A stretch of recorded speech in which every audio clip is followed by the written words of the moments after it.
All right, welcome to the Krueg Show on YouTube as we look ahead to 49er training camp and rookie camp, which is just around the corner. And joining us today, one of the 49ers' undrafted rookie free agents, Spencer Waege, who plays at North Dakota State, same school that produced Trey Lance, has produced a defensive lineman who hopes to make the 49ers' final 53-man roster, and he's with us today. Spencer, good to see you. Thanks for the time. How you doing today? Yeah, thanks for having me. I'm doing really good. Well, your story is an interesting story. Growing up on a farm in South Dakota, and tell us a little bit about home. I saw you guys did a little piece on YouTube, and I saw your dad and mom, and you come from a family of boys. It looks like, and what was it like growing up on the farm? Yeah, so my hometown it's actually less than 200 people. I'm from a small town called South Shore, South Dakota. We grew up on a crop and cattle farm, and it's been in the family over 100 years now, and it's honestly it's one of the best. I wouldn't trade it any other way. Like I said, growing up with three other brothers, and always being able to mess around with them guys on the farm doing different jobs, and then just when we had our downtime, going in the backyard and playing football, or going up in the hayloft of our barn and playing basketball, it just always seemed like there was something to do. So tell us what are the types of animals that you have on the farm? It seems like there's just a never ending amount of work and chores that go into being on a farm and obviously keeping a farm going. What animals do you guys have there? Yeah, so it's all beef cattle right now. We used to have dairy when I was younger, but everything's beef cattle right now. So we have cow-calf operation, and we actually just got done with the brunt of calving season right now. And what do you still play a role in this, the day-to-day running of the farm, or do they say, you know what, this is our son that's going to play in the NFL. He needs to lift and watch film and run and train, or are you still doing the thing on the farm? Yeah, so still doing as much as I can. My dad doesn't let me do a lot of the jobs that I'm used to doing just because, he's worried about me getting hurt being around some of the cattle and things like that. But for the most part, I still try and help out in everything I can. I usually take my mornings to go lift and do my workouts and get those done. But, then like today, now for the rest of the day, I'll probably be sitting in a tractor doing field work. I mean, it's amazing. Most guys are doing, like speed work in the morning and agility drills and lifting the weights, and I'm sure you're doing all that, but you're mixing in working on a farm as well. I mean, that's an awesome story. Now, your dad wasn't a football player, right? So, and was this kind of your dream as a little boy to play football and maybe make it as a pro? Yeah, I mean, it was mine and all my brother's dream, really. We've all loved football since we were real little. I think I've been playing it really since second grade. We just, like you said, my dad didn't play. My dad actually didn't even play high school sports. He didn't do anything like that. My mom did a little bit. But then all of us, me and my brothers, we got into, playing football at a young age, and we had all played it. Everyone, at least up through high school. I was the only one of my brothers that went on to college. And, this was always my dream to try and do. And, I just kind of pursued it the most.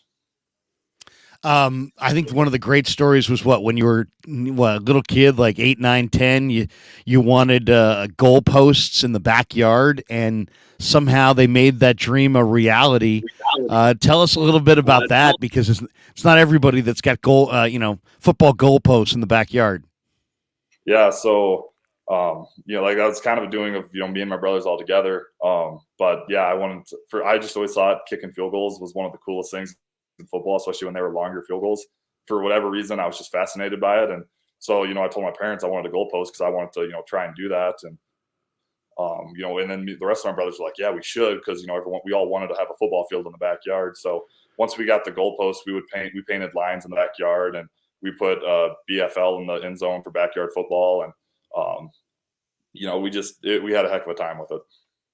So if Jake Money Moody, the rookie kicker for the Niners, for whatever reason can't do it in the preseason, and Shanahan's looking at the sideline going, I need another kicker. Spencer, are you going to raise your hand and say, you know what, I've got goalposts in the backyard, coach, I can do it? I might have to get a couple practice kits in before that, but we'll see.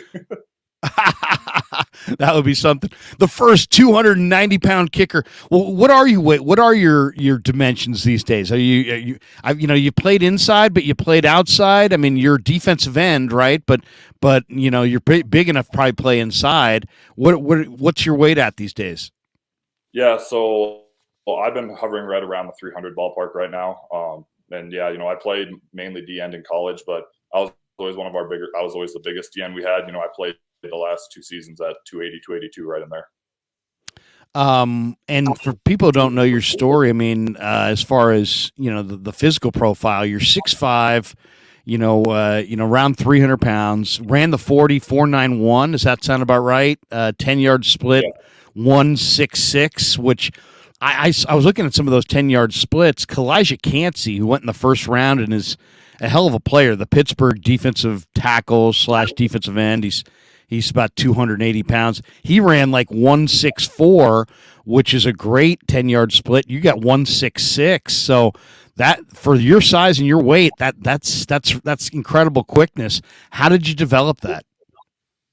Yeah, so I mean, obviously as a D lineman, that's always kind of our, what I was always coached as is, that first 10 yards, that get off is, the most important thing for us. So it was something that I just kind of kept hearing over and over again through my time at North Dakota State. And it's just kind of something we can continually worked on at practice, just with our get off and on our explosion. So it just kind of carried over to the 40. Yeah, it's funny. Getting off the ball is the key to playing defensive line. Talk your team growing up, Vikings. No, what was your team? So I actually grew up a Bears fan. Because of Urlacher, or who was your guy? Or did you have a certain Bear player that you rooted for? I heard you said that you studied a lot of J.J. Watt, but obviously he didn't play for the Bears. But Urlacher did. Were you an Urlacher guy? Yeah, I was a big Urlacher guy. I thought he was awesome. And I was just, when I picked the Bears, I was just a young kid, and sure. Really, I mean, everyone on their defense, I mean, it was just fun to watch them. But probably one of the most exciting guys that I thought that I chose the Bears for was Devin Hester. I just thought it was always so watching him run back kicks and punts, and just didn't know what he was going to do when he got the ball in his hands. So he was kind of one of my favorite players, along with Urlacher. So you go to North Dakota State, which was a powerhouse, Division II. I mean, FCS, not Division II, FCS powerhouse. Did that seem like, does Fargo, when you were going away, seem like, man, I'm going to the big city? I'm going to Fargo, because isn't South Shore's off a small little highway there, isn't it? Right there, was it Highway 120, 125, 129, something like that? Yeah. So the road that takes you all the way to Fargo is I-29, and yeah, South Shore is not far off it. And yeah, like I said, South Shore is a town of less than 200 people now. And in where I went to high school, I actually went to high school in Watertown, South Dakota, which is about 20 minutes from here. And that's right around the 22,000, 23,000. So, which for South Dakota is a pretty big town. And then yeah, you get up to Fargo and it's over 100,000 people, and it's just like, okay, yeah, this ain't South Shore anymore. This is kind of big city, but I adjusted to it really well, and Fargo's a great town, and I loved it up there.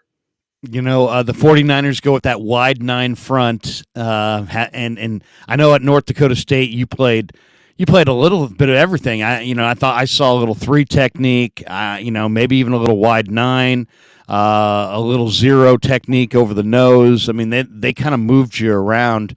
Have you talked to Chris Koceric, the D-line coach, at all? He's a character, and I mean, this guy's just a screamer and a yeller on the field when he's coaching. It's pure entertainment from watching it. Have you had a chance to talk to Chris at all? Yeah, we've had a couple conversations, and I mean, it kind of just sounds like I'm going to kind of go in and be mainly like a 3-tech type of body, but obviously with the ability to play everywhere. Yeah. Where do you feel most comfortable? I mean, you're talking about maybe stepping into a line that has Nick Bosa, Javon Hargrave, Eric Armstead.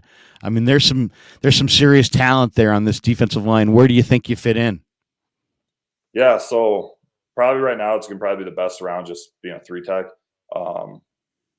It's probably, I played a decent amount of it in college, and we kind of were taught different ways from how the 49ers teach it to how NDSU teaches it. But, it's honestly, when you break it down, it's not too big of a difference from playing DN. So, I think it's going to be a pretty good carryover. Do your brothers play football as well, or were you the only football player in the family? We all played up through, or they all played up through high school, but I was the only one that went on to college. And when you showed up at North Dakota State, Spencer, what were you weighing, when you went to college? Because, I mean, you're working on a farm. The one thing I saw when I saw the footage of the farm, what I didn't see was any super advanced weight room. So you probably didn't get as much weight training as you probably could have had in other spots. What did you weigh when you showed up at Fargo?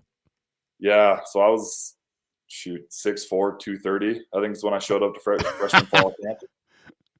So, needless to say, you've been on the plus eating plan the last few years. Yep. Yeah, no, it was every year of college. It was continually a thing. Like, hey, Spencer, you think you can put on 10, 15 more pounds? Hey, you think you can get a little bit heavier? And it's just like, yeah, I mean, I felt good at this weight. Might as well see if I can get to this. And the heavier I got, the better I kept feeling. So we just kind of kept going. Yeah. I'm excited to see you come out here and get your chance at a pro career, and it's a great spot. Have you ever been to? Well, we mentioned before the thing that you've been training somewhere in Southern Cal, but have you ever been to the Bay Area? No, I haven't. This will be the first time I get out there. It's going to be quite a bit different. Quite a bit different than South Dakota, I'm sure. How will you adapt, do you think, to big city living? I mean, it's actually, I shouldn't say big city living because it's not really. Santa Clara is where the 49ers train, and that's a good 50 miles away from San Francisco. But Santa Clara in and of itself is a big city. What's it going to be like for you in an urban setting? Yeah, I mean, I think I'll adjust to it pretty well. It'll obviously be a little different, having just that many people around and everything else where, like, when I step outside here, my closest neighbor is a couple miles away. So, I mean, it'll take a little bit to get used to, but I'm not too worried. I think I'll adjust to it pretty good. Yeah, did the Niners contact you before the draft? Did you have knowledge that, man, they have interest in me, whether they draft me or not, but they're interested? Did you know? Yeah, so the 49ers were probably the team that showed the most interest in me through the whole pre-draft process, just between the Zooms, phone calls, and after my pro day, I went to supper with one of the scouts. And so, I mean, they had showed me the most interest in like I said, just most interest. So it's just kind of who I felt the most comfortable with picking going into the UDFA process. Yeah, how is that process? So that you're watching the draft. Did you watch the draft at home this year? Yep, we had some family and friends over and we just watched it out here. And then so the seventh round's ticking down, and is that when you get the phone call, or are they talking to you throughout the draft? Hey, you know what? We may go with you here. We may go with you there. If not, I mean, is there dialogue during the draft, or is it not until the draft's over and then all of a sudden the phone starts ringing at your agent's place saying, hey, we want Spencer. No, we want Spencer. No, we'll offer him this. No, we'll offer him that. Take us a little bit behind the scenes on that process, how it plays out. Yeah, so I had some other teams that were, scouts were being in touch throughout the draft and whatnot. And, right, kind of all along, I kind of figured, I was really on that bubble of I might sneak into the late rounds, but for sure should get a UDFA somewhere. And then, yeah, it was about the seventh round. My agent had called me and he was just like, hey, I'm going to call the 49ers. They've showed you the most interest, the most love. I'm going to see if I can get a deal done with them. I think it's going to be the best fit for you. So I was just like, yeah, I'm game with that. Like, let's do it. And he called me back a little bit later, probably 10 minutes or so, and told me I was going to be a 49er if no one drafted me. So I was pretty pumped about it. Well, it's a great story. I've enjoyed watching your film. You mentioned, I saw in a video that you said you like to study J.J. Watt. How would you compare your game and his game? Because, I see a lot of comparisons, to be honest. I mean, he can play inside. He can play outside. He's got a motor that keeps revving high. It seems like you've got a motor that revs pretty high. You guys are very similar, it seems like, size-wise. How would you compare yourself in the game that you play to what you've seen of JJ? Yeah, so the high motor thing is probably one of the biggest things. I think I just played hard every single snap, and there was never a play that he was really taking off. It looked like, or that was taking the play off. He was just how good he was with his hands and just his placement of everything, how to play blocks. I mean, it was just something that obviously I'm a ways from it yet, but I've been trying to mimic it as much as possible. And I mean, I kind of hate it now that he's retired, just because that was always my favorite guy to like watch on a Sunday, or, during the week if we had film from that game, just to pull up and watch, see what he did. When you do come out here, and I got great hope that you'll make the team. Do you come out here solo, or do you have a support system? I know you got brothers and your mom and dad. Anybody coming out here with you, or they're busy on the farm and you're gonna do this and just report back? Yeah, so I think they'll all be pretty busy on the farm, getting in the planting season here now, and so I'll head out there solo and just kind of stay in touch with them, and I'm sure they'll pop out and try and visit me sometime. Oh, I'm sure it'll be a great thrill for them.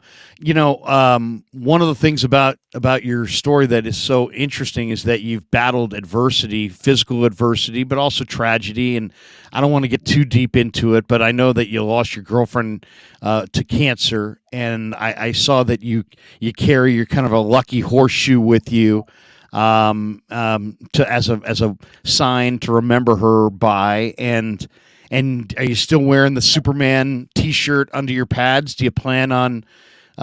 Maybe you could tell us a little bit about her, and tell us a little bit about how you wear the Superman T-shirt under your pads. I think it's a great story. Yeah, so yeah, no, Evie was my high school girlfriend, and my first year at college, going into my first spring ball, she got diagnosed with acute myeloid leukemia, and then by yeah, I mean, it was from the day she got diagnosed. It was a short 3 months later, and she had ended up passing away from it. Yeah, and I mean, like we kind of talked about previously, I mean, it was it was a rough time for me. I didn't know if I was gonna continue playing football or whatnot. I know that was one of my parents' concerns was, when everything had happened, that they didn't know if I was going to go back to play, and it was something that my mom had just kind of kept telling me, that this wasn't only my dream to keep doing; it was Evie's dream for me. And I tried to honor her the best I can. That Superman T-shirt that you're talking about, I still wear it. I wore it under every college game I ever played in. I plan on still being able to wear it under hopefully every 49er game I get to play in. Kind of just continue that on for her. And yeah, the Superman deal. So that's also my sack celebration. And it's just it's kind of stuck with some of the media people in Fargo now calling me Superman and stuff like that. And, that came about my senior year of high school. I wanted to have like a sack celebration, and, I didn't have one yet. And Evie told me like, well, why don't you do Superman? And I just I laughed right when she said it. I was just like, well, like, why should I do that? And then that's when she had told me that I was Superman to her. So, that's the story behind it, and that's why I do it. Yeah, I mean, I don't want to make you cry or anything, but it was a very touching story. She was a beautiful girl. You guys were an incredible, beautiful couple together, and the story was very moving. Was football easier for you after that, or harder, just to focus on the day to day, knowing that, hey, you know what, it wasn't just your dream; it was your dream and her dream? Or was it like, oh man, I've lost my meaning, I've lost my focus, I've lost my center? I could see it playing either way. I mean, how could you focus on football after going through such a terrible thing at such a young age? Yeah. So, and like kind of like I mentioned earlier too, it's just like we were going through my first spring ball at that time, and and it was one of those things that there was a couple of coaches that I told about it, and I didn't tell anyone else about it. Looking back, I kind of regret how much I kept everything bottled up even after, or at least right away, at least when she passed and stuff. And so that first spring ball was rough for me to stay focused on everything that still trying to learn, and the playbook in Fargo, and advance on the football field, and then worried about what's happening back home here. And yeah, even into that first fall, in through that summer, in that first fall season that I was playing, it was there was a lot of really hard days. And it's just kind of, like I said, I kind of had to just keep going back and remembering that everything happens for a reason. And what happened has happened, and that she wouldn't want me to just sit around and feel sorry for myself, and she'd want me to kind of keep chasing this dream that I've always had. And so that's just kind of what I had to remember every day. Yeah. Oh, I mean, I'm sorry. I'm sorry for your loss, and I'm sorry for what you've been through. But man, we hope great things are coming. And that wasn't the only adversity. Then you tear your ACL in 2021. Talk to us a little bit about going through that experience. I mean, if you love to play, and now you're standing on the sidelines and you're rehabbing an injury, obviously that's crushing. But for somebody like yourself who had already experienced like real life tragedy, that it probably was nothing by comparison. Talk to us a little bit about 2021 and that injury and how you got through it. Yeah, so it was the third game of the season, and it was supposed to be what originally was, my fifth year, my senior season, and I was kind of in that boat of, if this season, goes really well for me, I might not use my COVID year and come back for a sixth. And we got to and it was just kind of how our non-conference schedule worked out. We had a couple games on there that weren't the most challenging, that the starters weren't in for the whole four quarters, so it really didn't seem like I had played a lot going into that third game. And we were out in Townsend, we were out playing Townsend, and it was early third quarter. We were up 3-4 scores or whatever it was, and it was we got a stop on third and 10 or whatever it was, and I'm thinking like, okay, they're going to punt. I'm off the field, so I start jogging off, and then I realized offense is staying out, they're going for it, and so I was like, oh sweet, see, because in my head I'm thinking like, oh, I'm going to go try and get a sack, and Right. Came around the edge, and the quarterback, I was to his blind side. He felt me. He stepped up and kind of squirted out B, and I tried to basically plant on my right leg and, come right behind him. And, I planted, and my momentum kept going forward, and my knee buckled. And I knew by the time I hit the ground that I had just messed something up pretty bad. And then figured out following days that I tore ACL and meniscus, and that my season was going to be over. And, that, I mean, obviously took a toll on me too, because it's just, you work so hard to, be able to go perform, and it's senior season, and you got to deal with a season-ending injury. And but just you knew the steps I was going to have to take in the rehab process and the journey back for the sixth year. And sitting on the sideline, like you're saying, wasn't always the funnest thing. We got in some dog fights for some games that season, and it was just those games that you wish you could have been out there trying to do something to contribute to the team. And so really had to kind of take a step back and, try and, help the team more from a coaching standpoint than anything, and try and coach up some of the younger guys that were, having to play more now. And, but yeah, so wasn't a fun injury. Don't recommend it for anybody. And rehabbing is not easy, I'm sure. You got the ACL and the meniscus, but man, you came back in 2022 with a vengeance. 51 tackles, 9 sacks, 17 tackles for a loss. You blocked a field goal. I mean, how'd you feel about your final year at Fargo? Yeah, I thought it went as good as it could for, like I said, coming off an ACL injury and everything else. And, I thought I was, especially once we got to about the midpoint in the season when, because that through like because I got cleared 2 days before fall camp started. So, and then when fall camp hit, they, all my coaches are expecting me to, basically hit the ground running and try and be doing stuff. So, I mean, from the start of fall camp through those first few games, I mean, I felt my legs getting stronger and stronger. The confidence was coming back. And, by the time we got to around the midpoint of the season or so, I mean, I was kind of feeling like my old self. And yeah, just kind of, like I said, had a, as good a season as I could have hoped for. It was a bounce back season. You said you met with the 49ers and they showed a lot of interest. What kinds of things did they ask? I mean, the draft process is filled with, bizarre questions and things that the scouts want to ask to get to know you. Maybe sometimes they want to agitate you to see how you'll react. What kinds of things did the 49ers want to know about you? What kinds of questions did you get in the whole process? Yeah, so I never had anything that was too crazy or ones that tried to aggravate me or anything. A lot of the stuff they just want to know about was like my leg or my knee, for instance. They want to know about the injury history, kind of my background, where I grew up, if farming's what I'll do when I'm done playing football. Just kind of things like that, a lot of background stuff on me.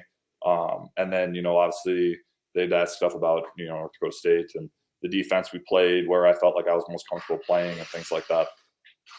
When you were at Fargo, is your major ag business, or what was your? I mean, that seems like it would almost be a natural. What did you have an agricultural bend to your academic approach there at Fargo? Yeah, so my major was general agriculture, and basically with that, I could take classes from plant science, animal science, egg system management, or egg econ. So I kind of got a little bit of everything with mine. All right, let's get to know you before we let you go here. Let's talk a little bit about what's a task on the farm that you just can't stand. That you're just like when you're out here in the Bay Area and you're playing football and you're talking to your brothers, they're like, "Man, you got to get back here and do this," and you're like, "Ah, man, if I do that never again, I'll be."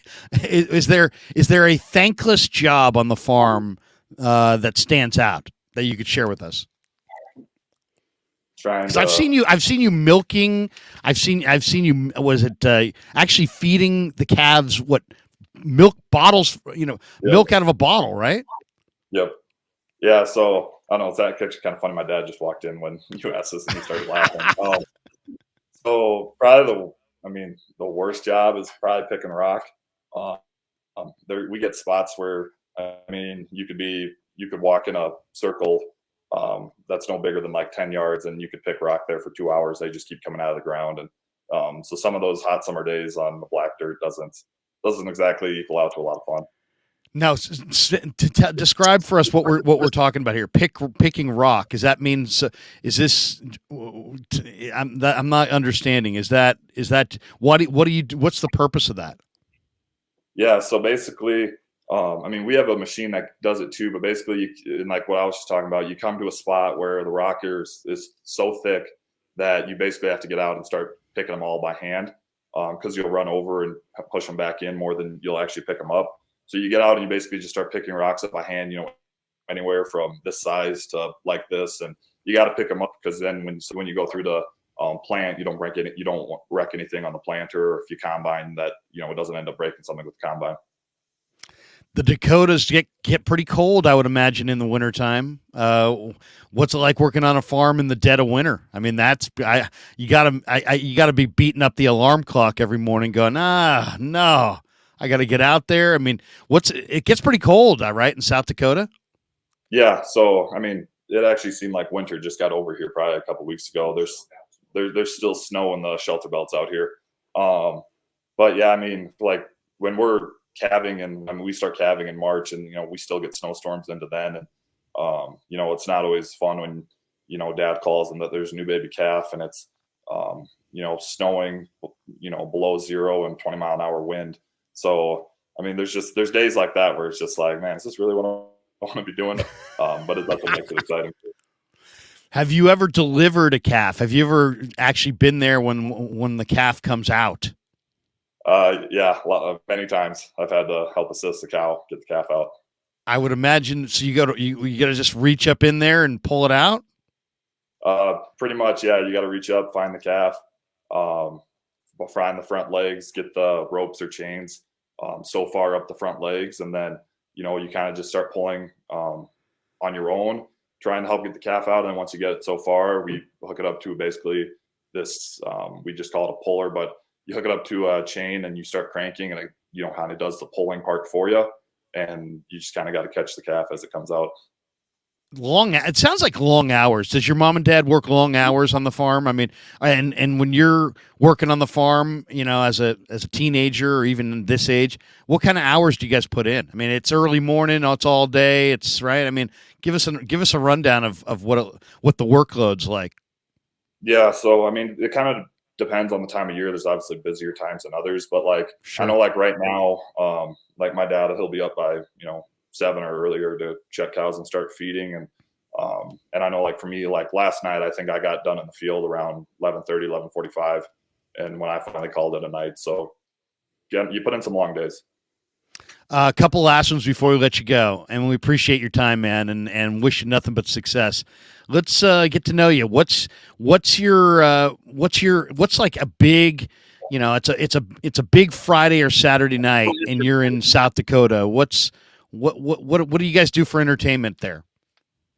Uh, Kind of, I guess, depends what's going on. It's always fun. to go have like I said, like a fire in the pasture or something like that, have a big bonfire and have some friends over. Nice. Or just even, sit in a shop and just have people over. And I actually, one of my hobbies is I work on and collect old John Deere tractors. So like some of those nights when it quiets down, it's just like, yeah, let's go sit in the shop, work on those. So just kind of stuff like that. I saw the basketball court your parents put in the. Is it no? Where is it in your guys' house? It looked like a almost like a barn, with like a real wooden floor. And then did I see? Were you jamming? Did I actually see you? Can you dunk? Yeah. So the basketball court's actually up in the hayloft of our barn. So it's our old milking barn that, the bottom of it, we still put like cow and calf pairs in during calving. But yeah, the upstairs it's a basketball court with hoops on each end, and we put a new floor up there. And and I can still dunk. Wow, that's impressive at 290 or whatever. I mean, that's impressive. How long have you been able to dunk? I could dunk in high school, and then it just kind of, I never, I guess, lost. I could still do it up till now. All right, if you make the NFL, you sign the big contract, and you get significant money coming your way. What's one thing that you would either want to buy yourself or buy your family's farm? I mean, what's something that, man, the farm could really use, but you don't have, and that, man, you'd want to buy it? Or what's something maybe you'd want to buy for yourself if you had a few dollars? Probably just land and cattle would probably be the top two. How much does cattle cost? What does a cow cost? It kind of depends what kind of cow I guess you're buying, but like my dad was just telling me this morning, there were some cow calf pairs that were going for like 3,500. So just kind of depends on what you're buying. And where do you buy them? Do you buy them from neighbors? You buy them from is there like an auction, or how does that process work? Yeah, so there's area sale barns around here, which is basically just a big cattle auction, and yeah, you can just go there and buy them. Okay, if Nick Bosa walked in the room right now in your house and sat down at the table, give me a question or two you'd want to ask him. I don't know if it'd be more of a question, and more be like, teach me everything you know type of thing. Feel like there's pretty special player, isn't he? I mean, Bosa's pretty much an instructional video on how to play defensive end. Exactly. Basically, you just talked to him about how to play the position, huh? Yeah, pretty much. Have you met Trey Lance? Yeah, me and Trey were teammates in Fargo. Yeah, and what do you think of his journey? I mean, obviously he's still struggling to get in there, but I think a lot of people have hope that he's going to get healthy. And have you had a chance to talk to him since you signed? Yeah, and I shot him a text shortly after, and just said something like, "Hey, looks like we're going to be teammates again." And he was fired up for me, and he was excited. He's excited for me to get out there, and I mean, Trey is one of probably the best dudes I know. He was a great college teammate, and if he gets healthy, or when he gets healthy, I mean, people better just watch out, because I've seen what that guy can do when he's healthy, and he's talented. Yeah, tell us a little bit about Trey the person, because it does seem like Spencer, he comes from a great family, mom and dad, brother, super into football, but also just really respectful guy, and a guy who's a hardworking guy. I think that's probably one of the reasons the Niners really fell in love with Trey. It's just not just the player that he is, but the person that he is. Tell us a little bit about the person that he is. Yeah, so I mean, really from the day Trey got on campus, you could tell the guy was a quarterback just from how he basically presented himself, how he, kind of just had that natural leader instinct to him. But even like now, Trey was at our spring game, watching his younger brother and the rest of the guys, and he was talking to a bunch of us and some other former players that were there, and it was same old freshman Trey that was there. Nothing has changed from when he first stepped on campus to now being in the NFL for a couple of years. Yeah, no, great kid. And we can't wait to see him develop as well. All right, you got one big meal. You can have anything you want. Mom and dad say, you know what, Spencer, we're so proud of you. You're making it in the NFL. You can have anything you want tonight for dinner, and you're choosing what? Probably just some steak and potatoes. It's probably going to be the go-to. What's your cut? Are you a porter? You seem like a porterhouse guy. Maybe you'd want a bigger steak. Honestly, I'm not even that picky. I'll eat what's ever thrown in front of me.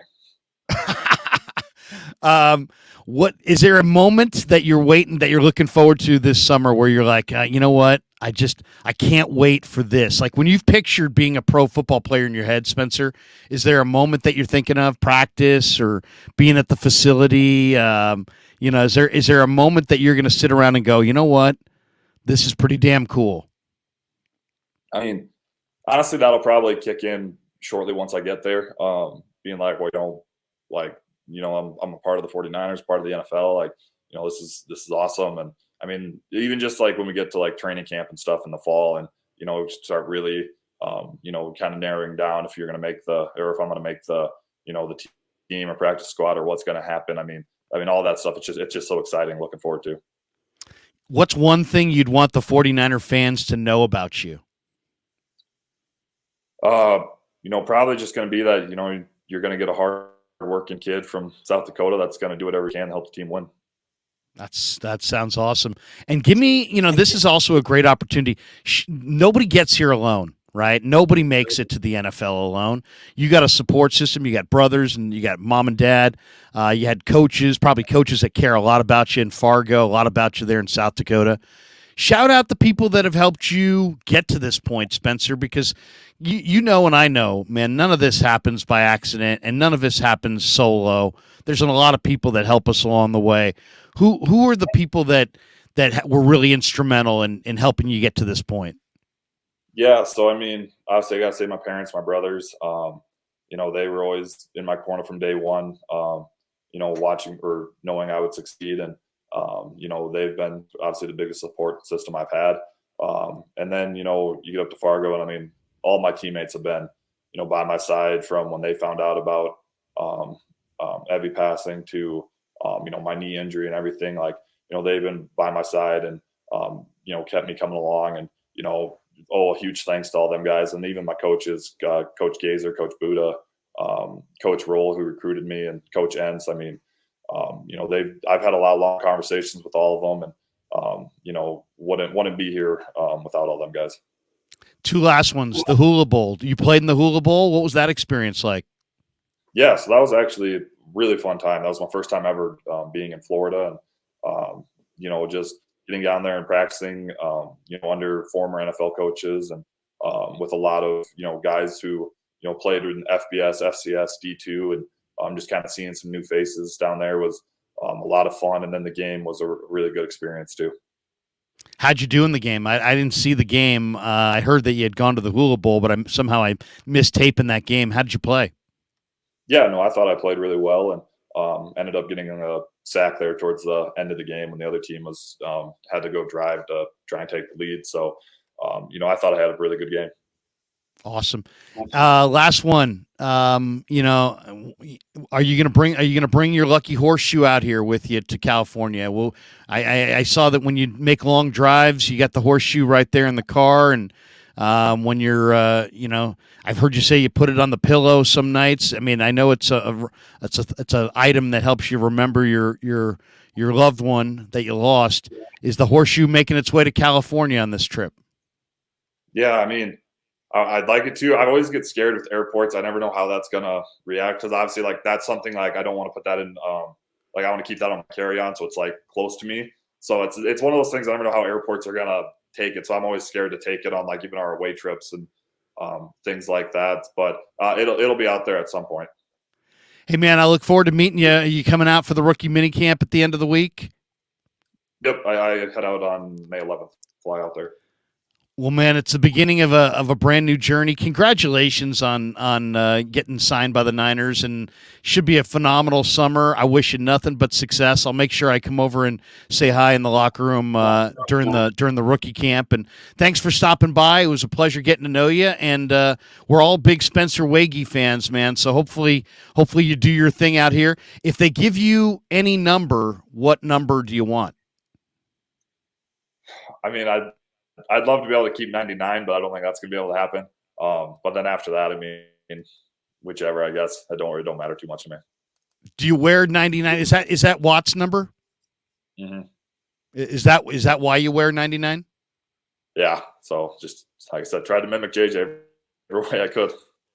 It may take a few bucks to get that away from Javon Kinlaw, but give it time. Give it time. Spencer, thanks again for your time. Have a great rest of your day.